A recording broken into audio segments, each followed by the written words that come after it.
Saludos hermanos y hermanas, yo soy Padre Diego con el mensaje del Evangelio para el día de hoy, martes 15 de diciembre. ¿Cómo vuela este mes y este tiempo? Ya estamos a la mitad, casi la mitad de este bendito mes de diciembre. Leemos hoy o escuchamos en el Evangelio de Mateo el capítulo 21, los versículos 28 al 32. En aquel tiempo Jesús dijo a los sumos sacerdotes y a los ancianos del pueblo: ¿qué opinan de esto? Un hombre que tenía 2 hijos fue a ver al primero y le ordenó: Hijo, ve a trabajar hoy en la viña. Él le contestó: Ya voy, señor. Pero no fue. El padre se dirigió al segundo y le dijo lo mismo. Este le respondió: No quiero ir. Pero se arrepintió y fue.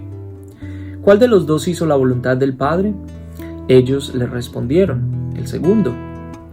Entonces Jesús les dijo: Yo les aseguro que los publicanos y las prostitutas se les han adelantado en el camino del reino de Dios.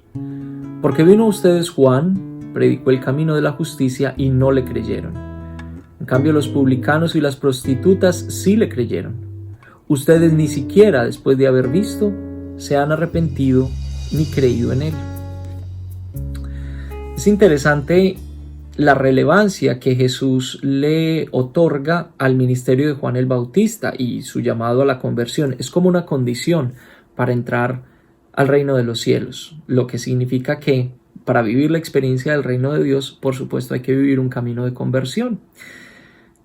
Y la declaración de Jesús es chocante, es fuerte. Realmente esto le pudo haber traído muchos enemigos y enemigos viscerales, porque estaba siendo muy fuerte. Decirle a los sacerdotes y a los jefes de la sinagoga y a los líderes religiosos: en el reino de los cielos las prostitutas y los pecadores les llevan la ventaja a ustedes. ¿Por qué? Bueno, porque ellos escucharon, porque ellos estaban atentos, porque ellos prestaron atención, porque ellos aceptaron la necesidad que tenían de convertirse y porque ellos abrazaron este mensaje de salvación, de la buena noticia del reino de Dios predicado por Juan Bautista y por Jesús. Por el contrario, los jefes de los sacerdotes, los líderes religiosos del pueblo de Israel, casi que dieron muchas cosas por sentado en su relación con Dios.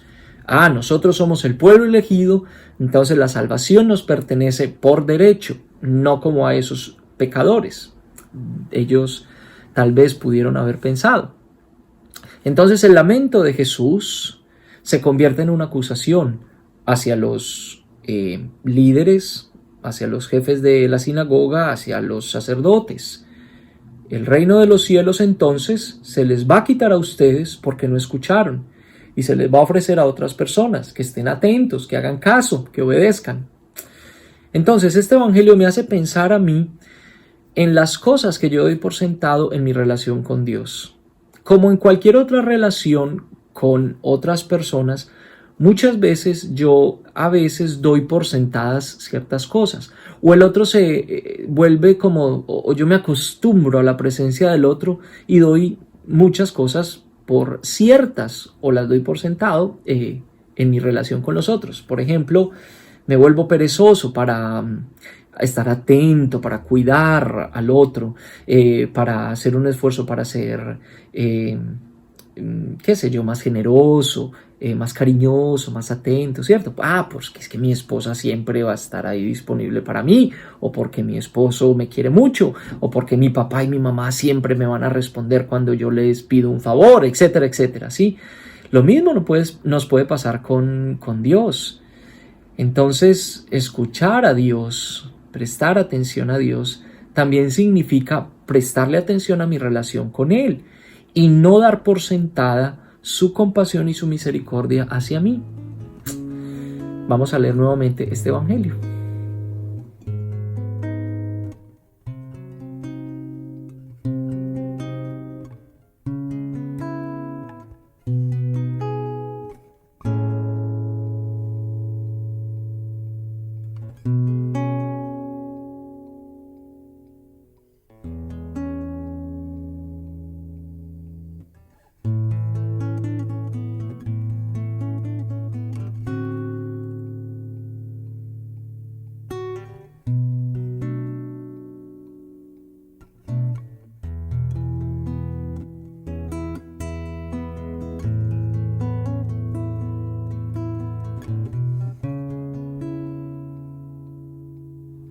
Me pregunto entonces, ¿qué podría hacer para mejorar mi relación con Dios? Y de esa manera entonces estar más atento a Él.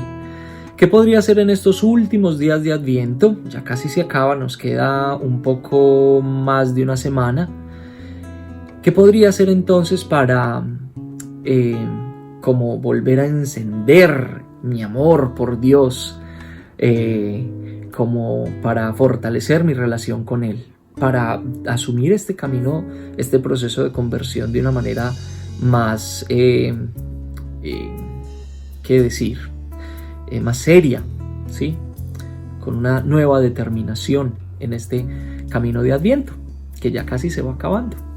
Muy bien, recuerden que mañana esta es una tradición muy colombiana, pero muchos otros hermanos, por lo menos aquí en mi parroquia, la han ido asumiendo. Una tradición muy colombiana y muy ecuatoriana, por supuesto. Después hablaremos del origen de la novena de aguinaldos. Vamos a empezar entonces a hacer la novena de aguinaldos con mi comunidad de la parroquia en el Facebook Live de la Catedral de San Pablo. Aquí les voy a dejar entonces el nombre, el enlace del Facebook de la Catedral de San Pablo para que nos sigan. Y estoy invitando a todos los hermanos que están aquí en la ciudad de Worcester y que quieran acompañarme todos los días desde el 16 hasta el 23, a excepción del domingo 20, para que celebremos la Eucaristía a las 5:30 de la mañana.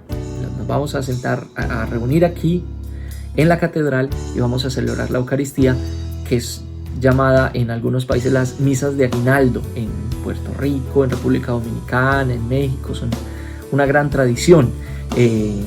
Algunos hermanos de Barquisimeto, Blanquita y Guillermo, me estaban diciendo que también eran muy tradicionales en Barquisimeto. Bueno, si usted me quiere acompañar, lo vamos a hacer y creo que las voy a transmitir también por Facebook Live, 5:30 de la mañana, hora este de los Estados Unidos. Yo hice por ahí una lista de cuáles eran las horas en los distintos países. Por ejemplo, en Argentina entonces serán las 7:30 de la mañana, en México serán, dependiendo de dónde estén en México, la hora noreste de México será a las 3:30 de la mañana, etcétera. Bueno, en fin, vamos a empezar a hacer las misas de aguinaldo. Un abracito para todos, con un cafecito, por supuesto. Que el Señor los bendiga, en el nombre del Padre, del Hijo, del Espíritu Santo. Amén. Salud. Chao, chao.